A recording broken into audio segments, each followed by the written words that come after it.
23rd April. இன்னைக்கு இசப்பா உங்களை பார்த்து சொல்றது என்னன்னா ஆசை. அவள் ஆசைப்பட்டு கேட்ட எல்லாவற்றையும் ராஜாவாகிய சாலமோன் அவளுக்கு கொடுத்தான்னு 2 நாளாகமம் 9:12 சொல்லப்பட்டிருக்கு.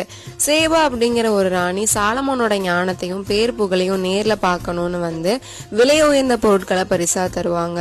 அவங்க திரும்பி போகும்போது சாலமோன் ராஜா அந்த ராணி ஆசைப்பட்டு கேட்ட எல்லாத்தையும் கொடுத்து அனுப்புவாரு. நம்ம தேவன் சாலமோனை விட பெரியவர். நீங்க யாரா வேணாலும் இருக்கலாம், எப்படிப்பட்ட பாவமுள்ள நபராகவும் இருக்கலாம்.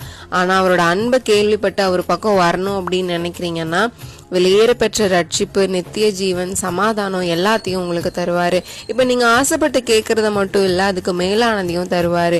சில காரியம் கர்த்தரிடத்துல கேட்டிருக்க மாட்டோம், சில காரியம் நினைச்சு கூட பார்த்திருக்க மாட்டோம். ஆனா அதெல்லாம் தருவாரு. சில நேரங்கள்ல அவர் நம்ம ஆசைகளையும் நிறைவேற்றுவாரு. By thoughts of Sharon. Have a good day.